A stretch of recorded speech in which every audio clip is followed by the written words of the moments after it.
Olá, meus queridos, a graça e a paz de nosso Senhor e Salvador Jesus Cristo seja com a sua vida. Nós estamos aqui hoje para trazer para você mais um estudo da Palavra de Deus, baseado aqui em Apocalipse, no capítulo de número 12, versículos de 1 ao 12, onde estaremos falando sobre a mulher e o dragão. Mais um tema apocalíptico para você. Nós estaremos aqui sempre trazendo para você temas relevantes a respeito do estudo do Apocalipse, que eu creio que é um assunto necessário nesses nossos dias. Leamos então a palavra de Deus.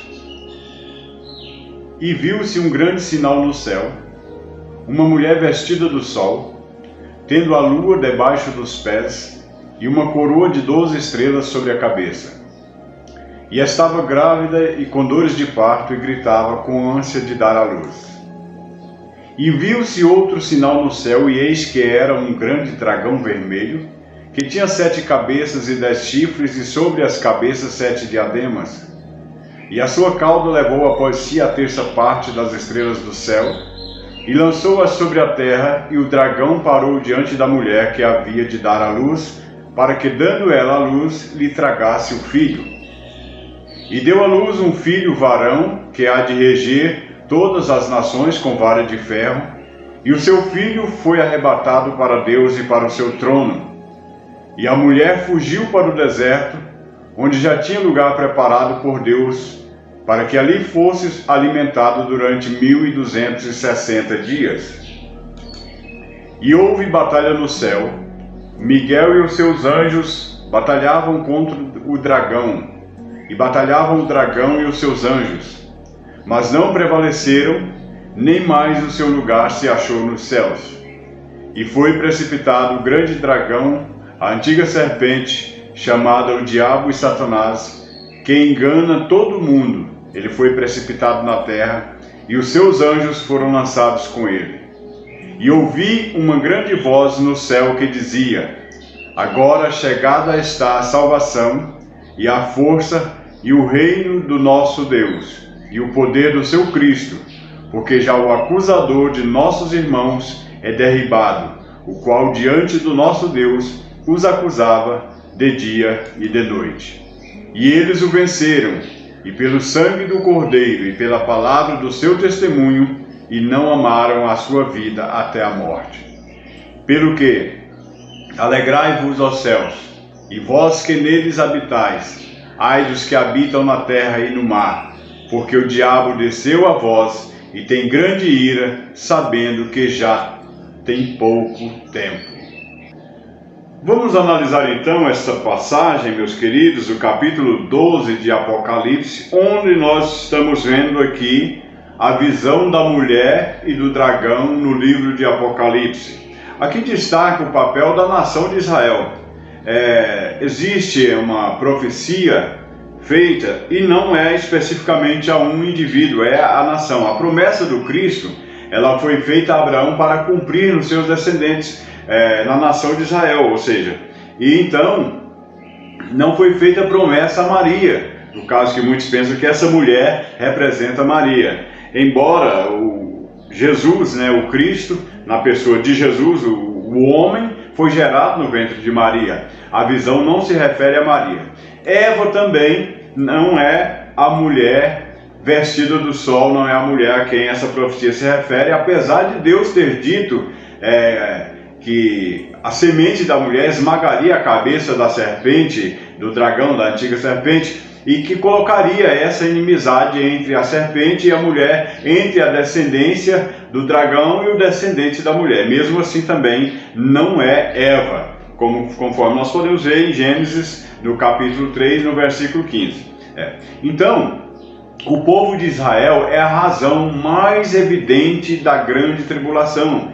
Nós sabemos que esse povo é o alvo principal, das causas, dos questionamentos, por causa do seu relacionamento, ou da sua relação com o plano redentor de Deus para com a humanidade. Então existe uma investida muito grande de Satanás contra a nação de Israel, porque a nação de Israel é a nação que está no centro de todo esse propósito de resgate de toda a humanidade. Foi através de Israel que vieram os oráculos de Deus que trouxeram a salvação a toda a humanidade. Então Israel, meus amados, foi escolhido para representar os interesses de Deus na terra. Mas, lamentavelmente, não foi fiel aos pactos, aos acordos, às alianças com Deus, e por isso houve mudança no plano de Deus. A sua descendência, no caso, através de desobediência, de rebeldia, de prevaricação, de idolatria, vai ser castigada por causa das suas atitudes. Nesse período receberá então o castigo de Deus. No entanto, o propósito de Deus não é de só castigar Israel, mas também de mostrar a sua fidelidade, o seu amor para com o seu povo. Deus ama Israel, Deus tem um propósito com Israel e jamais deixará Israel sem receber aquilo que ele tem prometido. Deus é fiel nas suas promessas. Vamos analisar então o que nós encontramos no texto. O primeiro personagem que nós encontramos aqui é uma mulher vestida do sol. Depois de vários acontecimentos, várias catástrofes, abertura dos selos, das trombetas, então surge um intervalo, de algumas visões, então haverá um derramamento das taças, das pragas sobre a terra, Deus entrando em juízo, cobrando do seu povo Israel uma postura, uma posição, E aí aparecem então esses três personagens que nós podemos ver aqui no capítulo 12, que é a mulher vestida do sol, o grande dragão e o filho varão que nasce dessa mulher. Primeiro personagem que nós vamos analisar é essa mulher. Quem é esta mulher? Há várias interpretações, meus amados, acerca dessa mulher. O que ela representa, o que pode ser ela, quem pode ser ela, Então, segundo a linha de interpretação que nós adotamos, entendemos que ela não representa a igreja, não representa Maria, não representa Eva. Ela não é a igreja do Senhor, uma vez que a igreja também já está no céu nesse período. Como nós já falamos em outros estudos, a igreja ela encerra ali a sua aparição no capítulo 3 de Apocalipse e só aparece então no capítulo 19 nas bodas do Cordeiro. E também essa mulher não representa a igreja do Antigo Testamento e nem tampouco representa, como já falamos, Maria, não representa Eva, Maria que é a mãe humana de Jesus, Indiscutivelmente então essa mulher representa o povo de Israel. Vamos analisar então aqui os símbolos dessa mulher, que tem essa mulher, porque nós podemos falar que ela é a nação de Israel, porque ela, o que está em torno dela, primeiro, ela é vestida do sol, o sol, a lua e 12 estrelas. Então, essas visões, essas figuras estão diretamente associadas aos filhos de Israel. São várias as referências que nós podemos ver que estão relacionadas aos filhos de Israel. Gênesis capítulo 37, verso 9, Jeremias 31, verso 35 e 36, Josué capítulo 10, versículos 12 e 14, Juízes 5, 20, Salmo 89, versículos 35 a 37. São citações que mostram que essas figuras, Sol, Lua e 12 estrelas, estão diretamente associadas a Israel. Então, nós podemos dizer que é a nação de Israel. Vamos então ver aqui o segundo personagem que aparece aqui, que é o grande dragão vermelho. Quem é esse grande dragão vermelho? Podemos dizer então, meus queridos, para o seu conhecimento, que esse dragão representa Satanás. Está aqui no capítulo 12, mais precisamente no versículo 9. Essa criatura é uma criatura animalesca, assustadora. Vermelho é a figura do poder do mal, da destruição que virá sobre a nação de Israel naqueles dias. Então o vermelho indica o seu poder sanguinário, destruidor, com o objetivo de matar especialmente a mulher e o seu filho varão. Esse dragão ele tem um poder, o detalhe especial que nós podemos observar desse dragão são as 7 cabeças e os 10 chifres, além de 7 coroas sobre essas cabeças. Então, As mesmas características desse dragão aparecem sobre a besta nos capítulos 13 e nos capítulos 17 de Apocalipse. Então os poderes que a besta, o anticristo, né, demonstrará nos dias da grande tribulação serão advindos de Satanás. Isso quer dizer que o poder de Satanás vai estar sobre a besta. Nós vamos falar depois também para você um estudo específico sobre as duas bestas do Apocalipse. Então, as 7 cabeças e os diademas sobre elas simbolizam os grandes reinos e os poderes desses reinos. Satanás ele vai usar toda a sua força para destruir Israel naqueles dias. Nós observamos que ele é o dragão e que vem para destruir realmente aqueles que levam o nome de Deus. Ele vai lançar contra o povo de Deus, ou seja, vai lançar contra a mulher, o seu exército, vai regimentar um grupo, ou seja, uma legião de demônios para ir contra a mulher. E o povo de Deus é representado aqui por essa mulher. E aí então vem a pergunta, nesse arregimentar de estrelas dos céus que ele arregimenta, reúne com a sua cauda, o que representa então essas estrelas que ele vai estar reunindo para lançar contra a mulher? Alguns intérpretes afirmam que serão homens proeminentes, homens destacáveis do mundo que se levantarão contra Israel para destruí-lo. Poderíamos até também conjecturar, né, esse pensamento, porque o anticristo ele vai reunir com os reis da terra para lutar contra Israel. Porém, não é. A interpretação mais aceitável que nós temos indica que se trata de demônios sob o controle de Satanás, os quais, lançados sobre o mundo, então promoverão a grande desordem moral, social e espiritual no seio de toda a humanidade. Então são demônios, ou seja, anjos caídos que ele vai reunir, até mesmo porque estrelas referem-se a anjos também, né, no livro de Apocalipse, e ele vai estar reunindo aquele grupo para lançar contra a mulher. Agora vamos falar do outro personagem, o filho varão. Ele nasce e é arrebatado para Deus. Quem é o filho varão que nasce e é arrebatado para Deus? Os intérpretes também divergem nessa questão. Existem os que afirmam que se tratar da igreja, né? Mas é uma forma equivocada de falar, porque voltamos a dizer, a igreja foi arrebatada e está nas mansões celestiais, desfrutando das bodas do Cordeiro e do tribunal de Cristo. Outros entendem que se trata dos mártires da grande tribulação, e outros afirmam que esse filho varão representa o remanescente judeu daquela época de tribulação. Mas vamos então entender o que é esse filho varão. O mais evidente, o que mais podemos entender é que esse filho varão é o próprio Jesus. A interpretação mais aceitável diz que esse filho varão representa Jesus porque ele regerá as nações com vara de ferro. Quem é o filho varão que vai reger as nações com vara de ferro? O próprio Cristo. No milênio ele vai estar com todo o poder, com todo o controle sobre tudo. Então é Jesus que nós podemos afirmar aqui, né, que é o filho varão que nasce dessa nação de Israel. O Salmo 2, meus amados, ele é messiânico e ele se constitui num rico contexto profético a respeito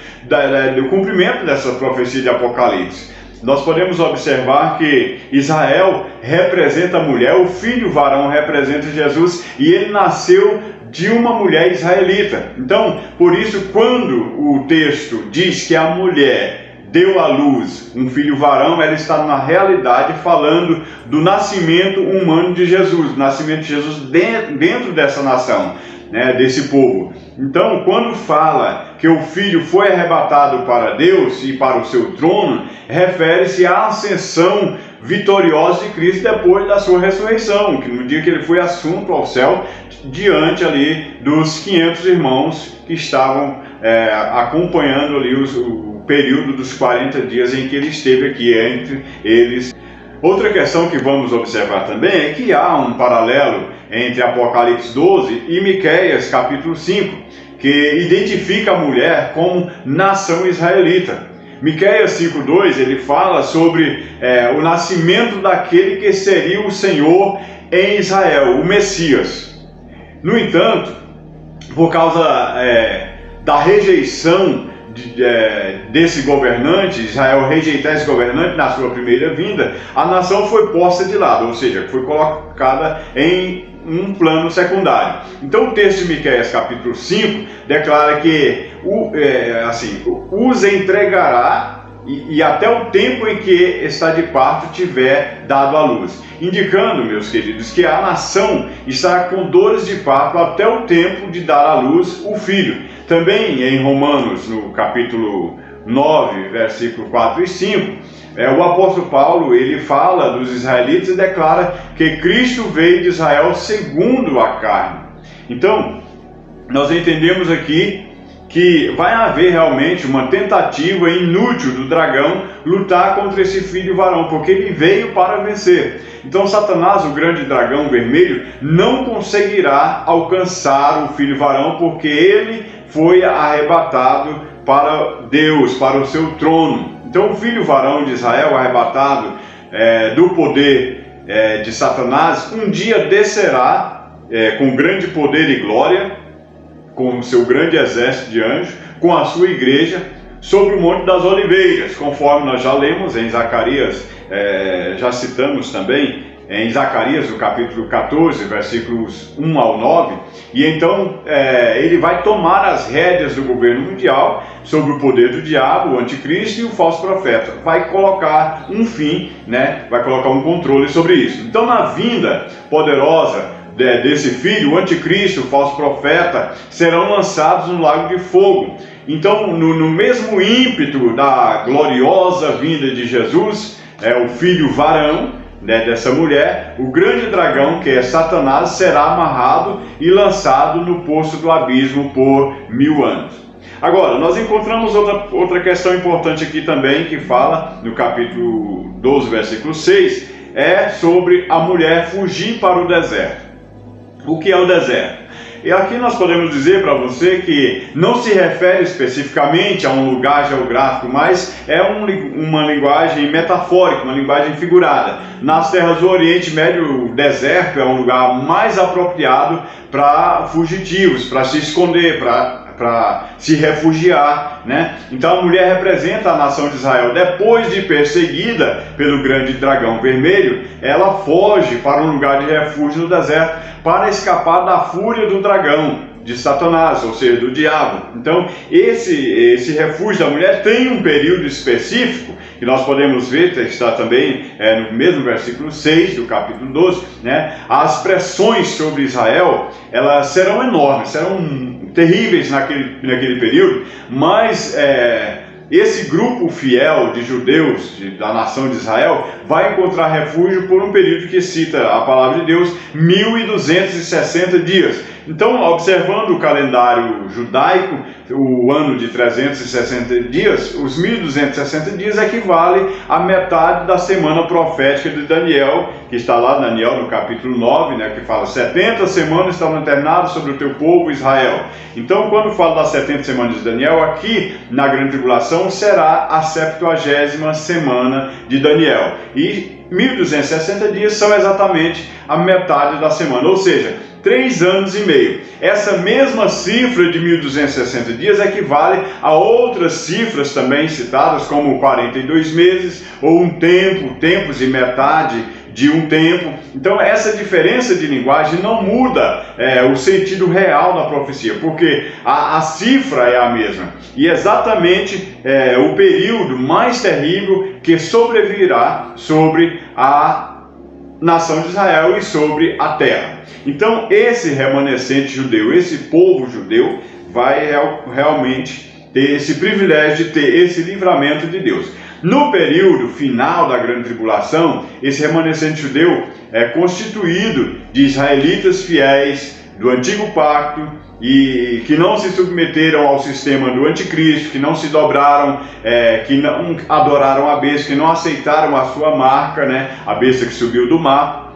Ele vai ter que realmente fugir para o deserto. Sem dúvida, o remanescente judeu será salvo na grande tribulação, ou seja, a nação de Israel daquela época vai ser apenas um grupo remanescente, um povo que realmente quer servir a Deus de fato e verdade.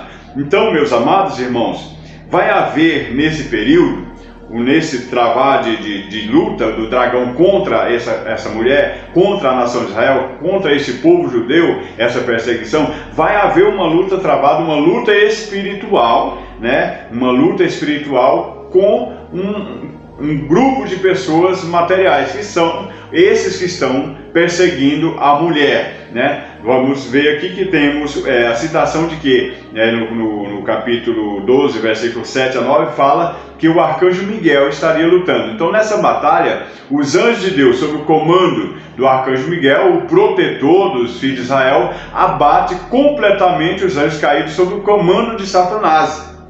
Não vai deixar de haver pessoas ali, homens, o anticristo e muitos outros homens que fazem parte desse governo da besta, que estarão nesse período lutando contra o povo de Israel, né? Então esse grande dragão vermelho vai estar aí se levantando contra, mas o arcanjo Miguel vai estar lutando contra ele. Então é interessante nós notarmos que Miguel está ligado ao destino do povo de Israel. Ele é o guardião dos interesses de Deus para com Israel. Então, quando nós observamos desde o livro do profeta Daniel, que ele tem esse cuidado de preservar, de proteger. Ele é o arcanjo protetor do povo de Israel.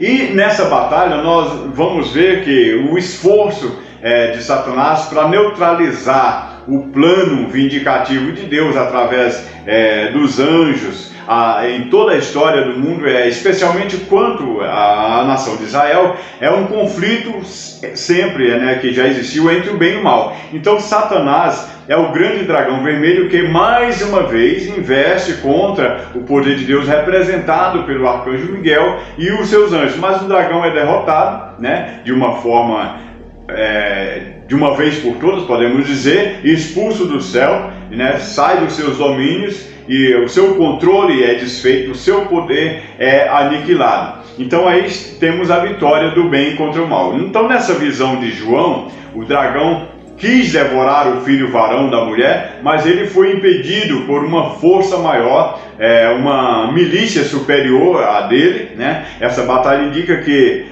os poderes de Satanás foram reduzidos e o mundo começa a se preparar para receber o Messias no seu reino milenial, Então nós aprendemos aqui, meus amados, que o direito sempre terá que triunfar sobre o erro, o bem sempre terá que triunfar sobre o mal, a verdade triunfar sobre a mentira, e as vantagens de Satanás foram anuladas para que a vitória do povo de Deus prevalecesse no mundo. Então no texto de Apocalipse capítulo 12 que nós lemos, o dragão vermelho é definido como o acusador, a antiga serpente, o diabo e Satanás. Então, depois da vitória de Miguel e seus anjos contra o dragão, os seus aliados, a palavra de Deus vai nos referenciar que houve regozijo e alegria no céu. Está lá no versículo 10 do capítulo 12 que nós lemos. Então, essa alegria resulta do fato de que a grande tribulação terminará para Israel, para o mundo, quando Cristo voltar de uma forma gloriosa para interferir a favor de Israel. Então fiquemos com essa mensagem de Deus, com esse estudo, com esse entendimento, e que Deus te abençoe em nome de Jesus.